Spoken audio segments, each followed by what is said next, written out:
Ali se lahko zgodi, da bi morali ponoviti glasovanje o novem predsedniku državnega zbora Zoranu Stevanoviću? Ja, po petkovi izvolitvi prag dviguje razkritje označenih glasovnic s tajnega glasovanja. Izkazalo se je, da je del poslancev, ki je Stevanovića podprl, glasovnice označeval s 3 različnimi simboli. Bi lahko katera od strank sprožila pravne postopke za ponovitev glasovanja? Bi morali glasovanje razveljaviti, kot meni nekdanji šef parlamenta Milan Brglez, Žana Vrtačnik. Zoran Stevanović je danes zjutraj takole še vedno spoznaval parlamentarno poslopje in protokol drugega najbolj pomembnega politika v državi.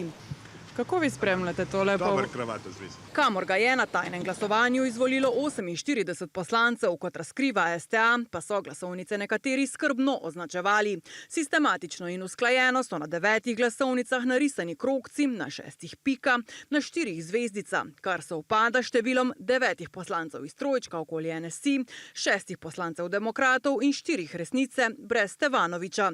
Da bi izdajal navodila, je Anže Logar v petek zanikal. Kako pa vi veste, gospod Logar, da je vseh vaših 6 poslancev enotno glasovalo za gospoda Stevanovića, glasovanje je tajno?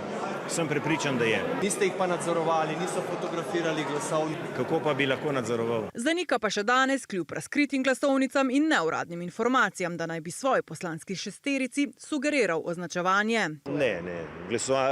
Poslanci so glasovali po lastni vesti, so pa vsi povedali, da bodo podprli edinega predsednika za državni zbor. Bivši predsednik državnega zbora Milan Brglez pa meni, da gre za nadzorovanje poslancev, ki je v nasprotju s poslovnikom parlamenta in slovensko ustavo. Takšna zadeva krši tajnost glasovanja, omejuje možnost drugih, da se izjasnijo, ne tistih, ki so označili celotno zadevo, ker pač niso to očitno v nekem razmerju do svoje stranke naredili. Prepričan je, da bi morali ustaviti že preštevanje glasov, pri katerem so prisotni predstavniki vseh strank. Takrat, ko sem jaz vodil državni zbor, bi takšno glasovanje v trenutku razveljavil. In ker tega začasni šef državnega zbora ni storil.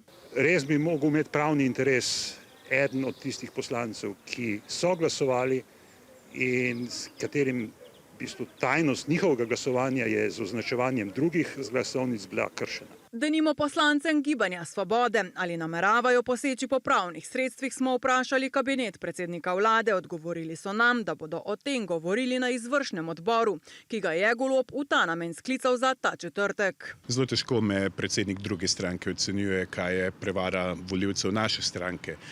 Naši volivci nam neprestano izkazujejo podporo tej naši načelnosti, ki jo neprestano izkazujemo. To pa je odgovor Stevanovića na Golobov očitek, da je sodelovanjem stranko SDS pri njegovem imenovanju na položaj uprizoril prevaro. Četrtek, dan pred volitvami, so bili neprestano sladni do mene. Na dan volitev so maske padle oziroma se je popolnoma kontraobrnilo in je začelo padati pomen z njihove strani. O označevanju glasovnic Stevanović sicer ne ve nič, zanika tudi, da bi bili zato dogovarjeni v njegovi poslanski skupini.